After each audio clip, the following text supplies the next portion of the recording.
네, 고형석 목사님.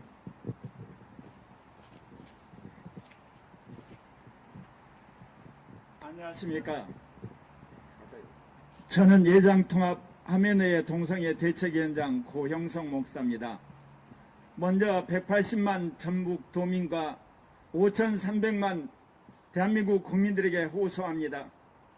K-방역이 여러분 성공하셨다고 생각하십니까? 아니요. 여러분 국민 방역은 성공했지만 정부 방역은 실패했습니다. 맞습니다.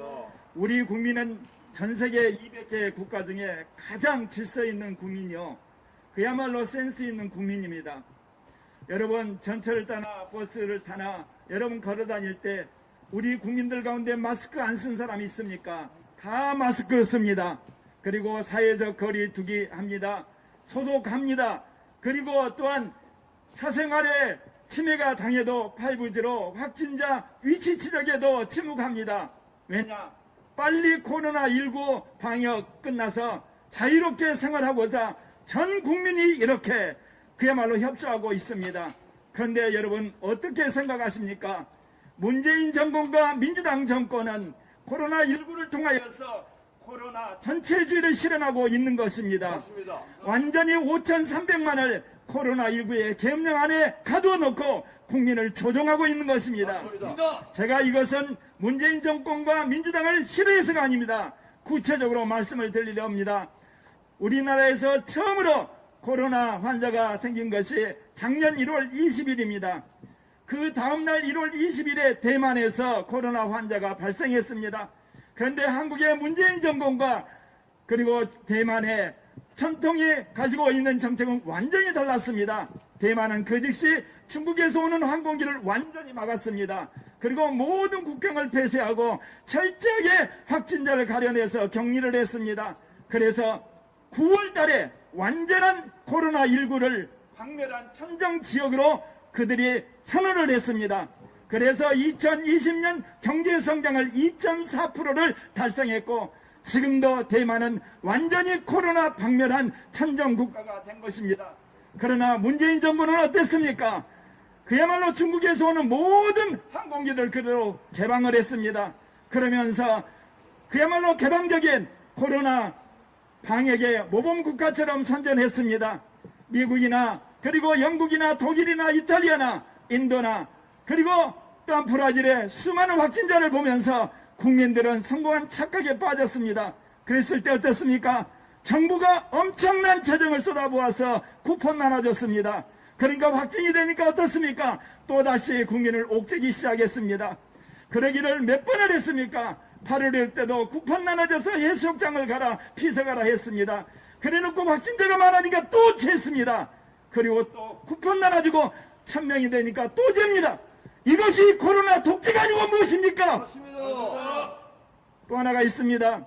우리나라 검사 수가 세계 120이란 걸 아십니까?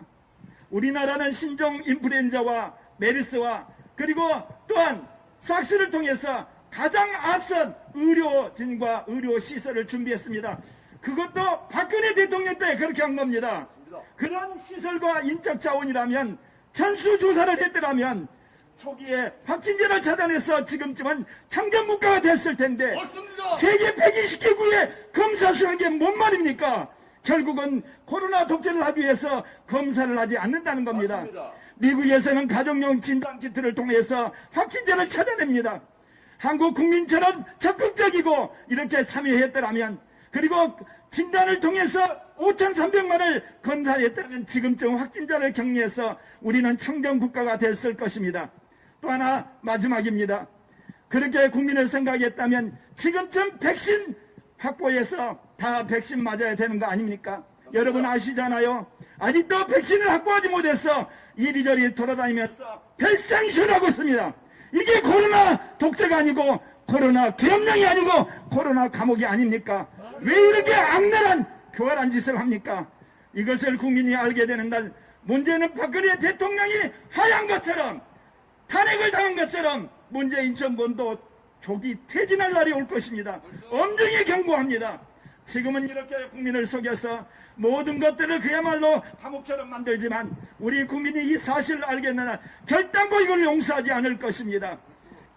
이 시간 전국에 있는 1000만 성도와 그리고 30만 목회자에게 호소합니다. 종교 자유가 없이는 주님이 말씀하신 지상명령을 성취할 수 없습니다. 주님이 우리에게 말씀하신 것 5대 6대주 전세계 200개국의 복음을 전하라고 했습니다. 5,300만 이 민족의 복음을 전하는데 종교의 자유가 없이 가능합니까? 여러분, 종교의 자유, 예배의 자유, 양심의 자유, 표현의 자유를 회복해야만 세계에 선교할 수 있는 것입니다. 여러분, 어떻게 해서 기독교가 세계의 선교 국가가 됐습니까?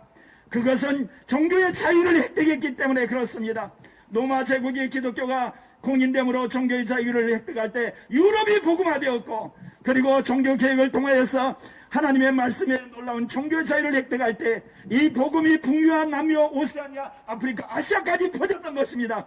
그런데 어떻게 목회자들이 이렇게 예배 드리지 못하는 이 상황에 그렇게 남을 배려한다고 하면서 예배 중지 상황을 그대로 받아들입니까? 여러분, 조선시대의 수많은 우리의 조상들이 조상의 제사를 거부했습니다. 그 당시 조상 제사를 지내야 되는 것입니까? 하나님의 말씀에 따라 조상 제사를 거부함으로 수많은 사람들이 순교했습니다. 일제시대 수많은 사람들이 신사참배를 거부했습니다. 국가 의례에 따라서 복종을 해야 되겠습니까? 공산당 지하에서 정말 수많은 사람들이 핍박을 당하고 감옥에 가고 고통을 당했습니까? 만약 배회를 한다면 공산당에 굴복해야 되는 것입니까? 군사 독재 지하에서 수많은 사람들이 인권을 위해서 투쟁했습니다. 그때도 배회를 명목으로 고개 숙여야 해야 되는 것입니까? 오늘날도 마찬가지입니다. 무슨 배회입니까? 교회가 언제 코로나19의 근원지입니까? 교회는 예배를 드리기 위해서 어디보다도 철저하게 사회적 거리 두게 합니다. 그리고 마스크 씁니다. 소독합니다. 그리고 모든 부분에 조심합니다. 그런데 왜 교회가 코로나19의 진원지가 됩니까? 악랄한 정권의 술수에 그렇게 겁쟁이가 되어서 어떻게 주의 종이라 할 수 있습니까? 사랑하는 목회자여, 그리고 성도님이여, 이제 깨어나야 합니다. 이제 한국 교회가 이대로 가게 되면 저절로 고사되는 겁니다. 그렇기 때문에 오늘 전북 목회자 백인 예배회복을 위한 모임에 저희들이 함께 동참한 것입니다. 저는 20대 군사 독재와 싸웠습니다. 5.18 항쟁성에서 제가 9년 만에 대학을 졸업했습니다. 그런데 60대가 되어서 이제 다시금 타락한 민주화 세력과 싸우게 되는 겁니다. 이런 나라가 되기 위해서 민주화와 그리고 이런 나라를 위해서 제가 인권과 싸웠습니까? 여러분, 이제 속지 마십시오. 민주화 세력은 타락해서 주사파 노선을 가고 있는 것입니다. 수많은 민주화에 헌신한 전북 도민들이여 일어나십시오. 그들은 주사파로 여러분을 노예화시키고 있는 겁니다. 전북에 있는 수많은 목회자와 성도들이여 깨어나십시오. 주사파들의 그야말로 달콤한 속임수에 속지 말고 정말 민주화 시절에 여러분이 추구했던 자유와 민주에 나서는 여러분 되시기를 바랍니다. 그리하여서 어찌하든지 한국이 아시아에서 선교하는 국가로 민족의 복음 통일을 완수하는 그런 교회로 다시 거듭나기를 바랍니다. 감사합니다.